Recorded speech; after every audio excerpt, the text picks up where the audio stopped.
someone's building their new wardrobe. Okay. What are some essentials you're seeing this year? The jelly shoes are coming back. I never saw that happening. I also can't believe that flip-flops are back. Are they? They're back. This week's guest is Maeve Reilly. She is the powerhouse stylist behind some of the most unforgettable looks on red carpets. Maeve has styled icons like Hailey Bieber, Megan Fox, and Janelle Monáe. What's trending right now that you love? And is it a trend that you started? That's funny. Okay, what trends are you really disliking right now? Ooh, the capris are coming back and I'm curious. Okay. I'm curious. I feel like you could style them. I'm such a believer in like our challenging times are usually the moments where we grow the most. Anytime I've been in like the darkest place, it's brought me to the next best sort of like level. Wow. The heartbreaks or whatever, like it feels like you're down here, but then if you do the work and you really use it as an opportunity to learn and grow, you can really up level. I'm Radhi, and on my podcast, A Really Good Cry, we embrace the real, the messy, and the beautiful, providing a space for raw, unfiltered conversations that celebrate vulnerability and allow you to tune in to learn, connect, and find comfort together. Thank you so much for being on this podcast. Congratulations on your new Thank podcast. you. Yeah. I'm so excited to have you on here because I feel like I have admired you, known you, and secretly stalked you for a while now online. Thank you. And I think sometimes there's a big blur between actually knowing someone and feeling like you know someone online. So true. I binge watched your YouTube videos recently, so we're basically best friends in my mind. Well, and I have your book in my kitchen. Oh, so it's like, yeah, it's the same. Yeah. But one thing I realized I don't know is for everybody out there, Maeve is how you pronounce it. I just want to make sure. Maeve is just an OG stylist. Like she is incredible at what she does. Not only is she incredible, when you watch her in her YouTube videos, she just is so sweet, so kind, and also just so herself. And I really love that about watching you. Thank you. But also styles everyone from like everyone that you could possibly think of, she styles. Thank you. But I want to know, how did you get into this space? Like, was it your dream from childhood? Well, fashion was my dream from childhood. It was definitely like I went to FIT. I took classes there in high school. Like fashion was always a thing, but this was 20 years ago. Wow, yeah. Pre-social media, Rachel Zoe, styling was not something that people knew about. I didn't know about it. Yeah, it was always kind of a background thing, right? Yes, it was just like no visibility whatsoever. I really had no idea. And then my dad was producing a TV show and basically had said to the stylist, like, could you give my daughter a chance? Yeah. And I was, 18. And he had said to her, if she sucks, it's fine, fire her. But like, would you give her a chance? Yeah. Like, don't keep her just because she's like the boss's daughter. So I walked onto this TV set in New York and I was like, I just like couldn't believe I'd never been on a set or like seen anything like it. And the stylist was like, here's my credit card, run to Bergdorf's and get every pair of beige pants you can find in like a size 6. It's an emergency. And I'm like, okay. She's like, save your receipts. I'm like, okay. And I go and I do it. And like, I just couldn't believe that this was like a real thing and like a real job. And that was basically the very beginning of it. Okay. And then I went to FIT, I worked in retail, but I just knew like this is what I wanted to do. And I just hustled to find on Craigslist, by the way, because like there was no. Wow. Yeah. And I like hustled. I ended up finding Rob and Marielle, who are still very good friends to this day. They were styling Rihanna at the time. And I like banged down their door through a mutual friend and they hired me to be like their New York assistant. And so that was sort of the beginning of like the celebrity stuff. And I learned so much from them at that time and eventually landed in LA and just like kept chasing, Wow. And what would you say now? Because obviously you've been doing this, 20 years, you said? 20, yeah. What would you say, and I'm sure it changes over time, but what's the best part of your job? Like, what do you love about what you do? I think it's the way that I get to help people feel and like really make them feel confident. Yeah. Like there's nothing like that, especially like the behind the scenes of what's going on in their personal lives or having a bad day or feeling insecure. And then, they put on this look and it's like all of a sudden just like a different energy, and it's like we say like their armor in a lot of ways, like getting to be a part of that for somebody is such a gift. It's not about the clothes for me. It's like really about what the energy of the clothes can put forward for people. And like, obviously when the world likes it, it's wonderful and lovely, but that's not really the intention. Yeah. But that's how you know it's good, when it connects with other people, you know? Definitely. Like what Haley and I did together was like, you know, it connected with people. Yes. But that's why. And it was like attainable. And it was like, oh, like I can go and sort of recreate that. Exactly. And then, you know, you see all these little girls doing Definitely. crazy. It is. It's Still, by the way. always iconic. Anything, I feel like anything that she does ends up feeling like fashion and like an icon in fashion. And I really think that you must have been such an integral part of that journey. We still do. I mean, we're still very good friends, but it's also the connection. Like you don't always have that with everybody. Yeah. And like, it can be a great working relationship, but I think what she and I have had, or like what Megan Fox and I have had, are very like just sort of deep connections. And I feel like we were just meant to be in each other's lives during those periods, you know? And like, it was just very kismet, you know, very meant to be. Totally. Yeah. I really feel what you said about it creating an armor and energy when you put clothes on, because, you know, I've done very small like shoots and little things for my business or for things for my cookbook. And as soon as I'm wearing something that I don't feel comfortable in, my entire body language changes. I feel small. I'm constantly trying to like hide bits of me that I feel I don't want to be showing, or that I don't feel is flattering on me. And as soon as I put on something, the photographer sees it straight away. For sure. They're like, God, you really like that outfit. Like you can see it. Your shoulders are higher. Yeah. You're walking differently. Yeah. And it's like style and how what people wear, it can be such a beautiful reflection of who they are, but 100%. Also completely shift their confidence, their energy, their mood. Yes. And I think that is it's such a beautiful thing that you do for people. Yeah, you bring out the best version of themselves through their physical external like place, but at the same time you're helping them bring out what's inside without them even having to say anything. Exactly. It's like such an honor. Yeah. It's so much bigger than I think what people realize. And obviously all of the mayhem that happens behind the scenes, just to even get the clothes in the room, you know? Yes. No one even understands like what goes into. Okay, give me a little insight. Oh God, no. Give me a little bit of something. I mean, it's just, you know, it's relationship building. Yes. It's like all about your relationships. And it's like the stuff you learn as a kid. It's like the stuff my dad tried to tell me when I was young, you know? Like trust is the most important thing. And these brands are trusting you, and the client is trusting you to like bring forth their vision and not push your own vision on them, I think is also really important. And like you said, you know, I know in a fitting when someone puts something on, whether they like immediately, like before. And I know when to push, like I know when it's like, oh no, wait, give this a chance. Yes. And then I know when it's like, no, this isn't it at all. Yeah. And that's like your intuition, you know, it's like learning to like listen to yourself and also obviously as you get to know somebody, but a lot of the time it boils down to them being like, okay, we have these two choices. Which one is it, Maeve? Yes. And I often say like, I need to marinate. So I ask them if I can just have a moment, even if it's an hour. And I just like, I don't know, I just have to like really ask myself like, what's the right thing for this? And most of the time I'm right, I think, you know? You've been right many, many times. I think, you know, when people see certain jobs or, you know, certain lifestyles, whether you're a content creator, whether you're a stylist, the way that you are, they'll think, oh, wow, it's so glamorous. Like, you know, the surface perception is, oh, she just gets to pick clothes up, try them on, she gets free stuff, she probably gets this. But actually, if you think about the qualities that one would need to do the type of job that you're having, like, what would you say are the qualities you've had to really build and strengthen through the work that you do?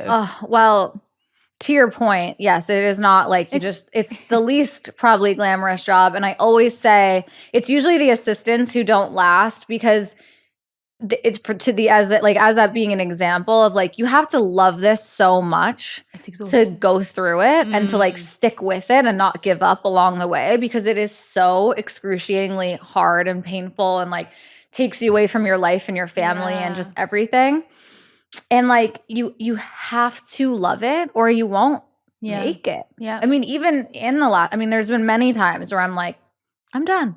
I cannot keep doing this. Yeah. And you just, whatever, I just know that it's my purpose. I know it's where I'm supposed to be. And I also am such a believer in God and the universe. And like sometimes you're brought through like peaks and valleys. Yeah. You know, and you just got to keep going. When you're looking for someone to work with you, whether it's an assistant or someone that's coming onto your team, what are like the main qualities that you look for, or the qualities that you saw in yourself when you look back now that kept you going through the hustle? Well, it's funny because who I was then is not who I am now. Okay. You know what I mean? Yeah. And what I would look for now is probably not who I was back then. Like, I feel like I've learned so much. You know, in the beginning, I didn't have an agent. I was like this young, pretty girl, like I was in music in the beginning. Okay. And I think, you know, when you don't have someone advocating for you and you're a young, pretty girl, I was like in the rapping world. Like I was just a tricky kind of vibe. So many seasons we go through in life. So many.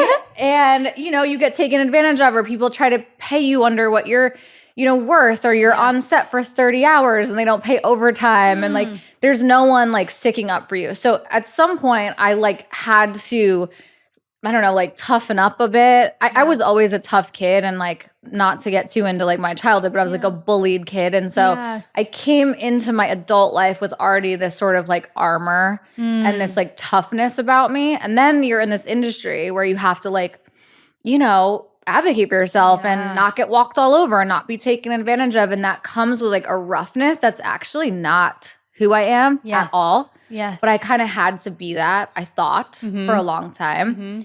Obviously, then getting an agent and having someone to fight those battles for me, I was able to just be the creative. Yes.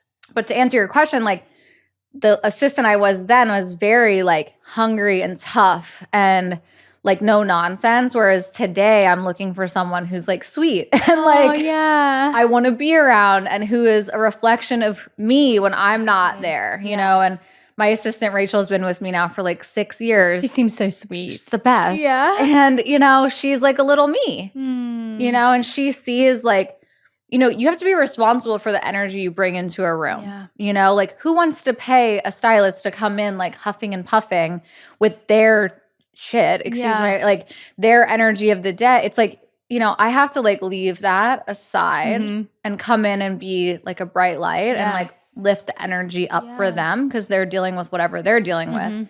And so the same needs to be with my assistant. I agree. Yeah. Whenever I've been building teams or, you know, I've got a small team now, but the energy makes such a difference. Like I think I try my best to wake up every day, no matter what's happening in my life. But because I know that there are going to be other people in the room with me while we're working, even silently while we're working, the energy that I come with, I'm like, okay, I'm starting this day fresh. I have to bring good energy, because as soon as someone comes into the mix or into the room where they're drained, it sucks the life out of other people. It really does. It really does. And so when I always think about this, like whether it's when I'm hiring, or even when you're thinking about the people you want around you, it has to be someone who contributes to the energy rather than takes it, especially someone like an assistant role. 100%. Because otherwise you feel so drained. And I spend more time with her than I spend with like my own husband. Yes, exactly. You know what I mean? Exactly. Like, Same with me. we spend our lives together. Exactly. And it's like, who do you want to be around? You know? And like,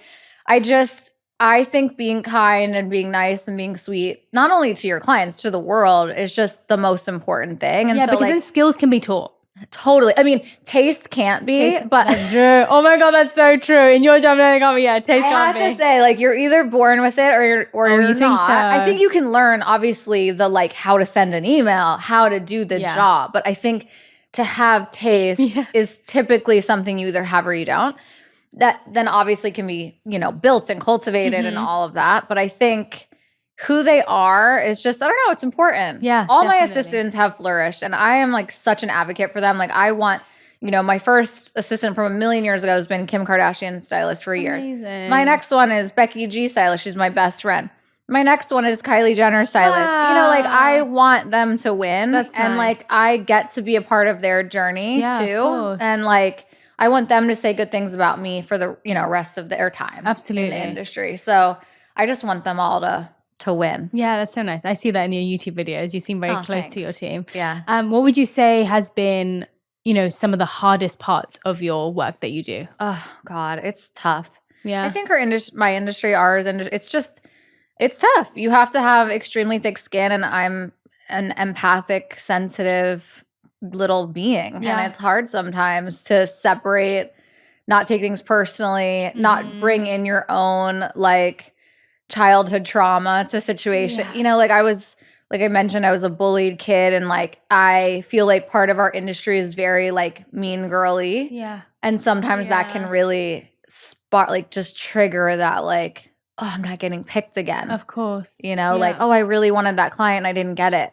Yeah. Why? It's like, all of that stuff. And I think, like I said, there are seasons, and I know that, but it is hard when you feel like, I don't know, like you're not getting seen or whatever. Like it's just, Well, I was going to ask that about, you know, with what you were saying about Stylist before social media and everything. It's like they were very much so behind the scenes. Yeah. And so one of the questions I wanted to ask you was, how do you deal with the concept of it being your hard work?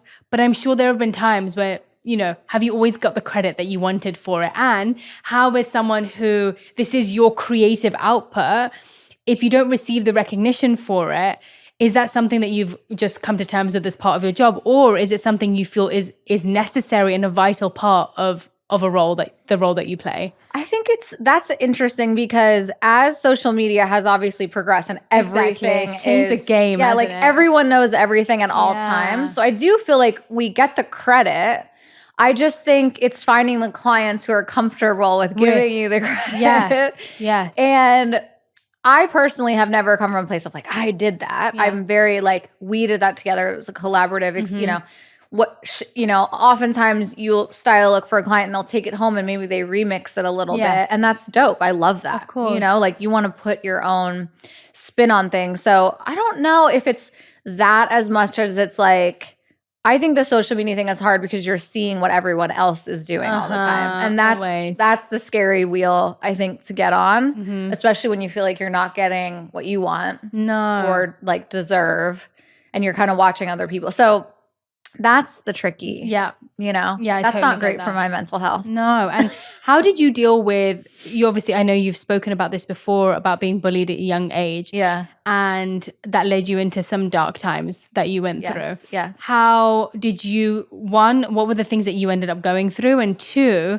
how did you move through them? Do you have any tools or techniques for people to use that really helped you during that time? Yeah, well, yes. And not to say because I was bullied, I'm like an alcoholic, but I definitely turned to substances when I was a teenager. I've been sober completely, nothing for almost 20 years. So February will be 20 years. And it's the greatest thing ever. Probably the most challenging thing I've ever gone through. I'm such a believer in like our challenging times are usually the moments where we grow the most. Anytime I've been in like the darkest place or the hardest place, it's brought me to the next best sort of like level. Wow. You know, like the heartbreaks or whatever, like it feels like you're down here, but then if you do the work and you really use it as an opportunity to learn and grow, you can really up level, you know, and I've sort of tried to live my life like that. Yes. So, you know, in terms of recovery, I think it's like the foundation of like my life and who I am. And I think it's sort of like spiritual kindergarten, and then everything kind of comes from that, and all the work I've done on myself has been because I've been sober, you know, and like able to dig and like look at myself and be willing to look at myself, you know? And I think, you know, for me, it's a lot about faith. It's like really trusting that everything is happening for us and not to us, and not being a victim, and like really seeing things as like, what is this here to teach me? And every time it's been something different. Yes. But I just live like that. Yeah. It's really important to me. Like just, all right, God, I don't know why we're here, but let's go. Yeah, exactly. It's faith is such an important part of being able to push through things, isn't it? I don't know how people without it do it, to be honest. Yeah. I feel for them, I think. Something other than yourself. Anything, you know, like, and it's changed for me so much over the years. Like I was raised Catholic. That's not how I identify my spiritual practice today. But in the beginning, it worked. And like, you know, this beautiful idea of just your relationship with your higher power can be whatever it is you want it to be. And it might be different than everyone else. Yeah. But it's such a singular process. It's beautiful. And you've created something beautiful from the experiences you had of being bullied. You've got a beautiful brand out, right? Yeah. Local Love Club. Yeah. Clothes are obviously incredible. Thank you. But could you tell us a little bit more about that? Because I feel like people would love to hear it. Yeah. So, when I was given this incredible platform, obviously between followers or clients or whatever, I just always knew, because my experience with being bullied was so it was obviously traumatizing and it made me who I am today, but it was extremely painful. And when I see these kids today going through especially the online bullying, it's just like, I don't think I would have made it. No. Like, I don't think, looking back, realizing how empathic I was and how sensitive I was actually, but trying to be like, I'm fine. Yeah. When I really wasn't fine, I was really scared, and it took me so many years to unwind that and get back to that sweetness and that innocence that the bullying kind of robbed me of at such a young age. You build up a hard shell, don't you? When Totally. you go through something like that. And it's so not who I am. And thankfully, I would say for the last decade has not been someone, someone couldn't say, oh, she's not nice. I've really, really worked through it, I think. Yeah. And when I thought about a brand, I knew I wanted to do something that was sweats and attainable to most people. Yeah.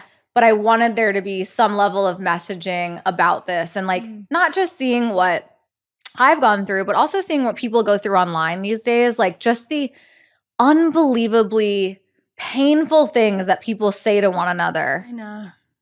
And especially with my clients, I don't know where this idea of famous people should just be, you could say anything you want to them. They're not humans. No. Well, I'm here to tell you they are, and they see it and they feel it just like the rest of us.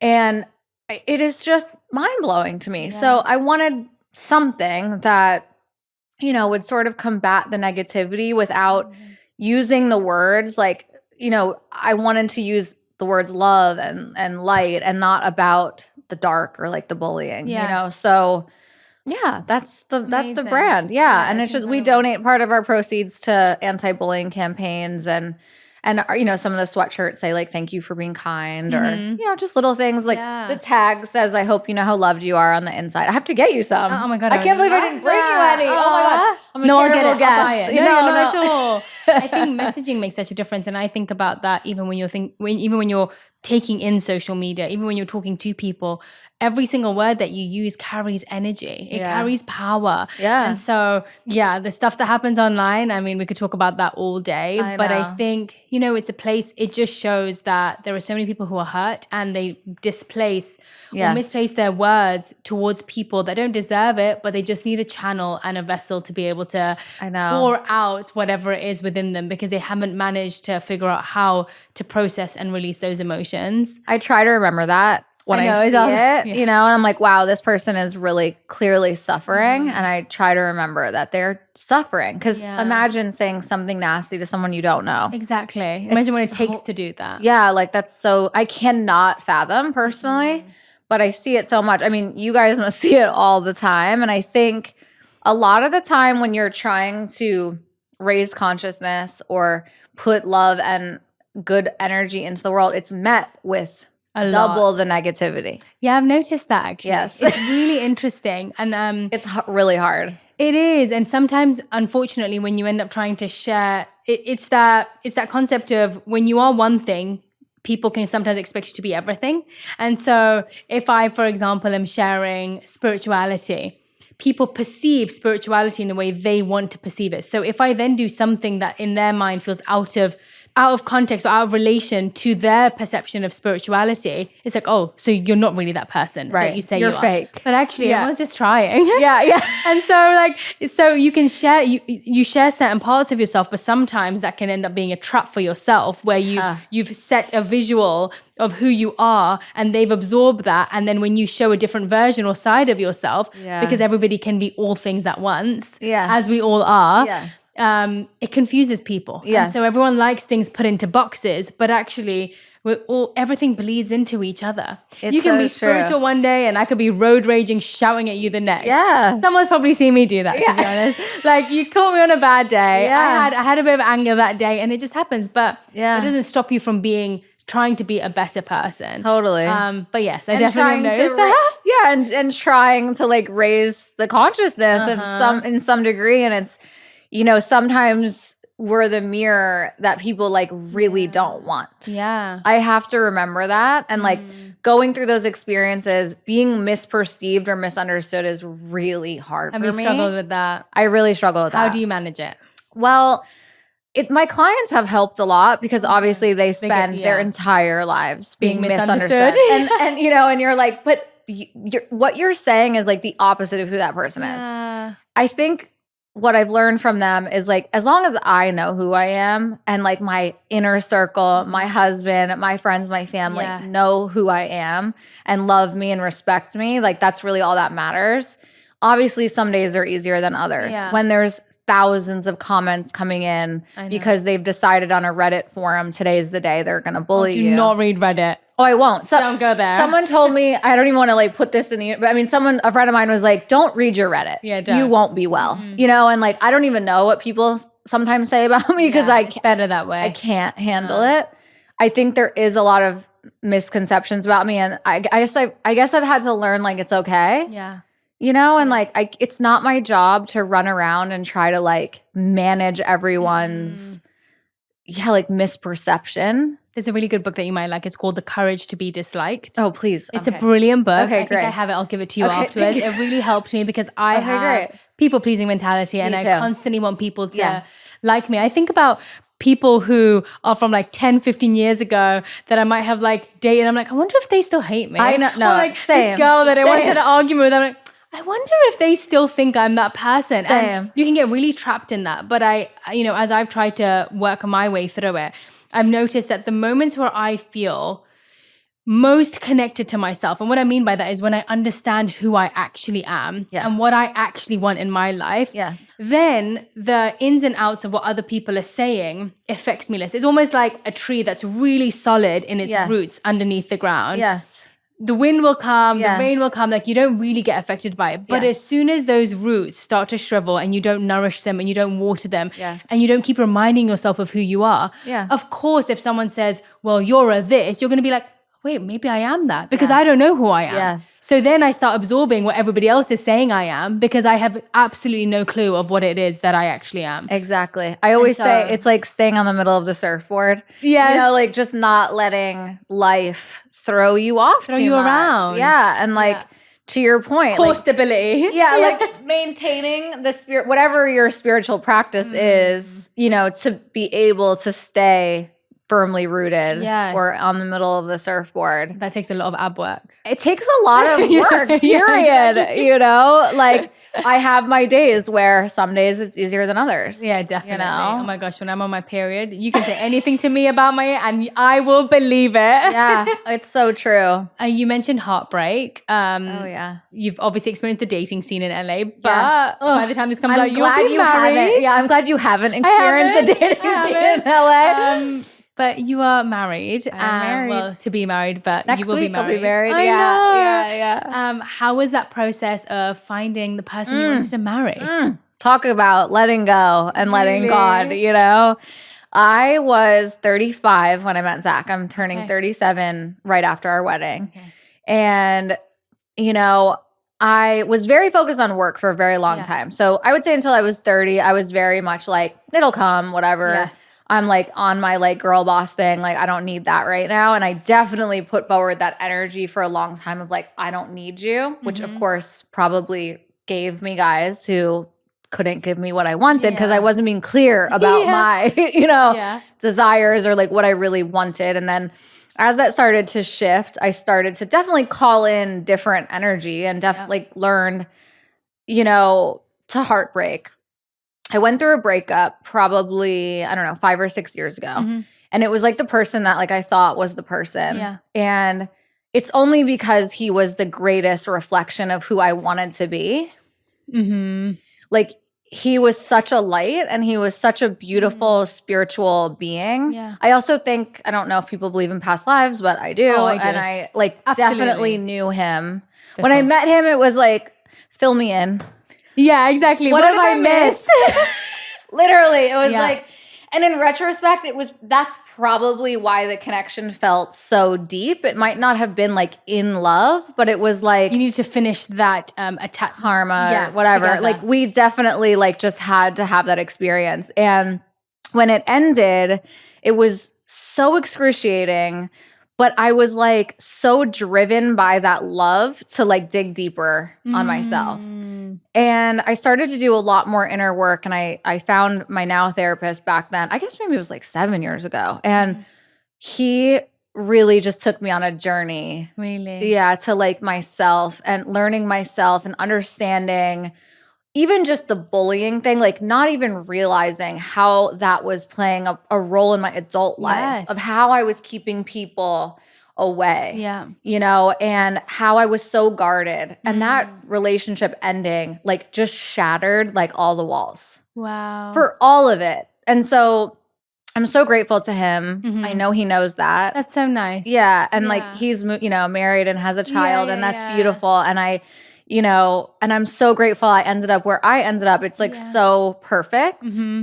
But like that pain, like back to what I had said earlier of just sometimes those lowest moments like take us to the next level. And like I just wanted to be better after that. And this therapist that I met, Dr. Habib Siddiqui, who is the most incredible guy. Oh, amazing. And he's also a doctor, and he wrote a book called The Clarity Cleanse. And he's really interesting and has just taken it to like a whole other place for me. Yeah, I'm glad you said that about therapy. I feel like there can be such conflicting views of therapy, but it's really nice to hear when people have such positive experiences of it. I can't imagine not. Really? No. Do you have a therapist? No, I've done a few sessions before. Yeah. But I definitely I've been talking about I really want to get into it, but I feel like I've had a few experiences of therapists that I wasn't connecting with. I got you. Okay, perfect. I also sees a lot of like industry, you know, I met him through you know, whatever, it doesn't matter, but I just think it's finding the right person. Yeah, exactly. Sure. It's like dating. It's like dating. Yeah, it really it's totally about finding the right person. And by the way, dating, back to the dating question, like I still like found a narcissist after the good one. You know, like you still can get like fall for the love bombing thing. Yeah. It's just been such a journey. I think like, but every person has like served a purpose and like brought me. And really when I met Zach, I was like totally surrendered. I was like, God, because I wanted it so bad at that point that I was like, God, I'm giving this to you. Yeah. I quit. Yeah. And I met him a week later. No way. I swear. It does take that sometimes. Just have to take your hands off the wheel sometimes. Yeah. It's the trying to control parts of your life that you can't control. Dude. It's exhausting and it gets you nowhere. You're still staying you're in the same place, but you let your hands off the wheel. And it's my biggest life lesson. Yeah, surrender. Surrender, let go. How do you feel you measure success in your life? Like what are the barometers? And it can be in your work, it could be in your personal life, but what to you? Because I think it changes over time also. What right now feels like the areas in your life that you feel you're measuring your success in? I think like in my relationship, you know, it was something I wanted for so long. Yeah. And relationships are so much work. And a lot of my energy has been put in this relationship and making it work and learning together and growing together and being challenged by things and sticking with it. That's a full-time job. Yes. Starting off in a relationship is another full-time job. It is. Yeah. Yeah. And so I think right now I feel like I've won a chapter that, you know, I've wanted for a really long time and I'm really excited about what's to come. And I, you know, want to be a mom and I'm looking forward to whatever the next chapter of life is. So I think that feels like a win. You know, I love obviously what I do and I love when it connects with people. But that's a slippery slope. Yeah. You know, I think when I'm peaceful is the best. Yeah, exactly. In all areas. Yeah. And that takes work. Yeah, it really does. You mentioned that when you were talking about your assistants, you were like, you know what? You either have taste or you don't have it. Like it's an eye for things. How do you balance your idea of what you love, but then like obviously all your clients must be so different when you are styling them. How do you balance their eye versus what you think is accurate in terms of fashion and what you would put together? Because that must be a really hard balance. Every client is very different. Yeah. Like some are very opinionated, and then others are like, I have no idea. Exactly. Yeah. Just take me. And so I think it's about like reading the energy of the person. Yeah. You have to know when you're pushing too hard. Like you have to be able to read the energy of like, okay, they're not receptive to this idea. That's fine. You know, and I think just everyone is different. Some are much easier. Like some just want to come in, try on 2 things and leave. Others want to be there all day. Yeah. That's fine. It's just like learning each person, I think, and not trying to like, there was a time where I had like a lot of like young girl, and I don't want everyone to look the same. Exactly. You know, like I want them all to have, or I would turn someone down because I'd be like, I already have, you know, like that. I don't want to copy what we're, you know, style is individual. Like I respect the trends or what's in or what's out or whatever, but like these are individual humans, you know? Yeah, you're not cloning. Not into that. No. It's not, I'm not the right office if that's what you want, you know? Have you found it difficult creating meaningful friendships in the industry? Yes, that's so interesting. Do you have friends from childhood or like? I do not. I actually don't have any friends from before my sobriety. No so way. 20 years forward I do, but before that, I was 17 when I got sober. I was a senior in high school. Okay. So much of the program is like stay away from people, places, and things. I honestly had no like good friends. Right. I had all the chaos. So, you know, I haven't seen those people since. Yeah. But since my sobriety, yes, I have. And, you know, I have Los Angeles is the problem. I don't know if it's the industry as much as like really LA is tough, and like finding your people takes time. It does. Like really took me some time, but I have the best friends. That's so nice. I have a tribe. It makes all the difference. Yeah. It's not huge. Yeah. You know what I mean? But it's like all I need. Yeah. And like I have a ride or die friends, you know, and I trust them and they trust me, and like we are in each other's lives, like really in it. It's important for me. I think our business is hard, and it's like nice to have Morgan, my best friend, as a stylist. So to have someone, you know, understand what you go, literally like what you go through is so nice. It is. I think, you know, community can make or break wherever you move or wherever you are. Yes. I've noticed that when I was in New York, I really didn't find a community that I could have that feeling with. And in London, I had all these friends that were, we'd message each other at like 10 o'clock, be like, let's go out for dessert. Or they'll be there when I'm crying my eyes out. Or, you know, you have those core people. And when I've never not had that. So when I didn't have it in New York, it broke me. Like I felt like I was not in the place I was supposed to be. I wasn't enjoying my days there. It became a struggle, not because I'd moved, but because I didn't find people that I could spend those moments with. Then I moved to LA. We created this beautiful community that we cherish so much, that we invest into, that invest back into us. Yeah. And it's made LA, which I never thought it would, but it's made it feel like home. Yeah. And so people, that's so nice. People are home. You know what's our deepest human nature? Yeah, of course, that's how we connect. It's how we survived though as like cavemen. Yes. Like the like lone guy would die, but the crew would live, you know, because they would protect each other. And like the moms would like feed each other's babies. Like it's so deep in our nature to be in community and be like received by people. I think that's why realizing like as a, you know, the bullying, like being cast out as a little kid is like, it's so like jarring to your system, because we need to be, and not everyone does. Like my fiance, I guess he's my husband by the time you guys see this, but he doesn't need friends the way that I need friends. Everyone's different. Maybe it's a boy and girl thing too. I do kind of think it is. Yeah, I think so. I know girls like have this desire to just connect, and I think more often and in more of an emotional way. Yes, I find. Totally. But that's so nice that you've maintained such deep friendships over time. The industry part though is tricky. Like, you know, you might have a client who has the same, let's just say like hair and makeup people for years. And then the client goes away, and then all of a sudden you don't hear from those people anymore. And you're like, wait, I thought we were friends. Yes. But we're not. Okay, noted. Yeah. And that's fine. But I think moving forward, you start to really realize, you know, who your people are and who they're.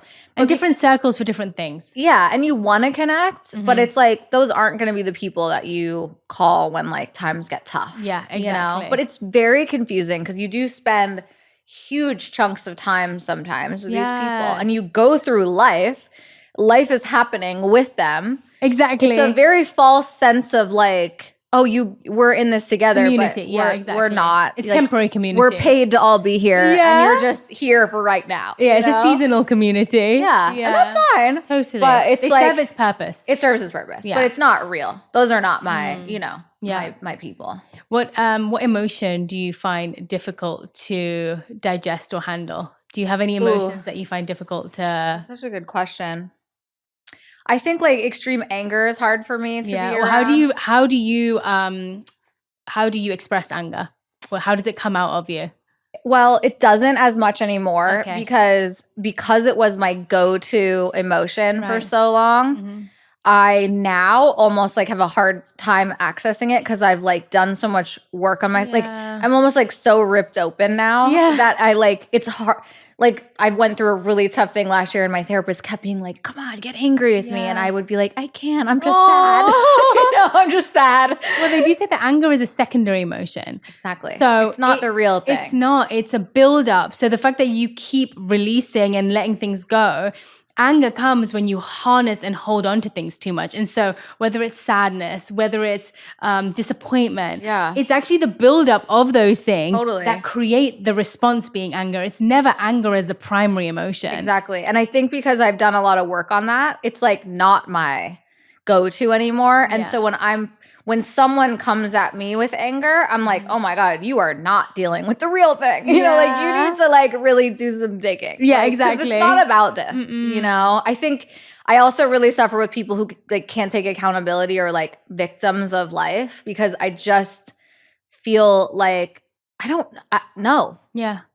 Life is giving you exactly the curriculum that you need to learn and grow and be better. Yeah. You are not a victim to your ex-husband or your, job or whatever. Like we all have the opportunity to change and like take control of our lives. And like obviously there are victims. Yes. That's not what I'm talking about, Absolutely. At all. I'm talking about someone who's everything is everyone else's fault. Yes. Yes. I have a hard time with that. Yeah, I agree. I think that there's so many times that's the easier option though. Like it's so much easier. Yeah, like, of course. You know what? I'll blame everybody else except for me because if they're the problem and I'm not, then I don't have to work. Exactly. Or I don't have to look at myself. 100%. It's like ignorance is probably bliss. I know. Sometimes it really is. I wish I could. I don't know. I've gone too far down the therapy hole where I just like I can't. I can't. Are you a crier? Do you cry? Yes. Are you? Oh my God. Yes. Yeah, are you? One of me. Oh, you yes. Must be.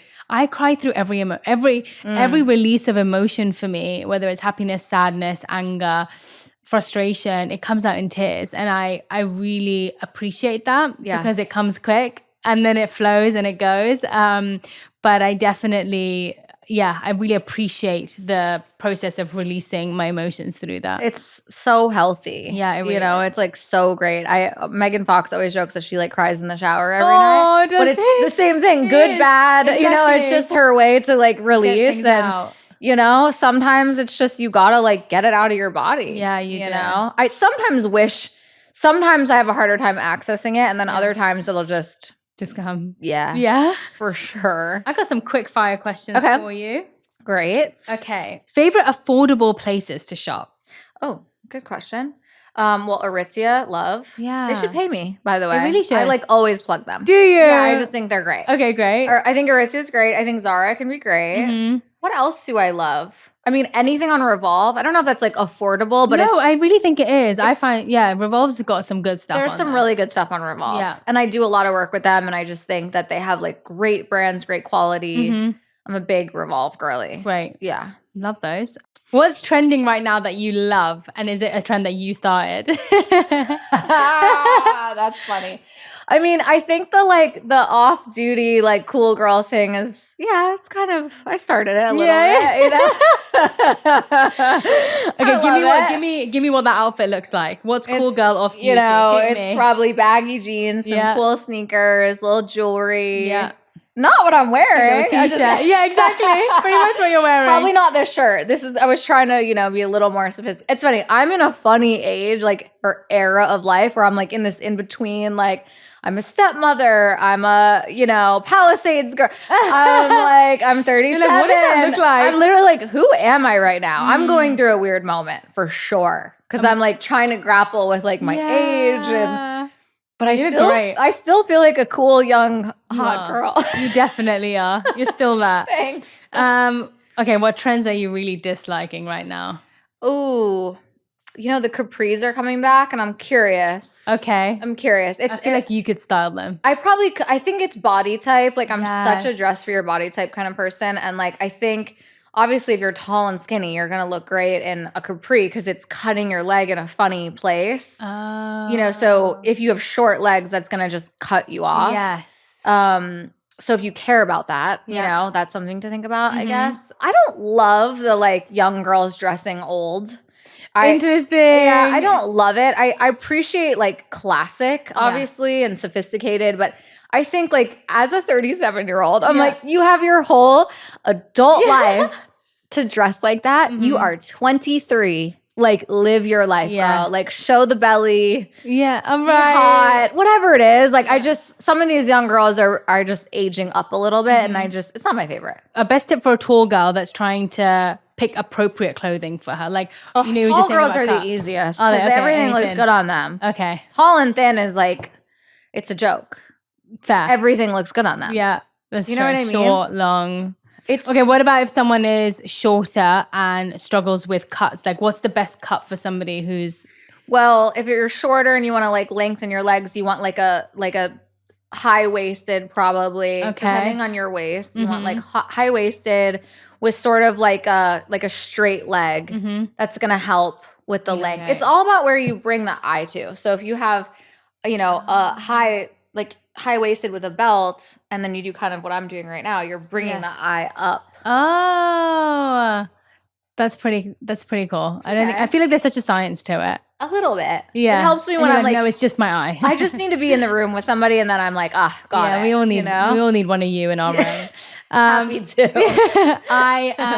Thank you so much for this. What are you reading right now, by the way? I just read what's the book that Oprah just wrote with the guy about happiness? What's it called? Build the Life You Want. Oh, okay. Yeah, I'm reading Build the Life You Want. Amazing. And then it's funny, it was simple practical tools, all things I've known before. Arthur Brooks and Oprah. Okay. They came together and they did this book, and it's nothing that I haven't heard before. Yeah. It was very basic in that sense, but I don't know, it was perfect also. Gentle little reminders that you need every single day. Gratitude. If you can just get into gratitude every day, no matter when the going gets tough, if you're having the worst day, if you can just sit and think of 5 things that you're grateful for, how that just little bit of perception can shift. Change your whole day. Your whole day. Yeah. What are you reading right now? I'm reading Feel the Fear and Do It Anyway. Ooh, love. Okay. Have you read that? No.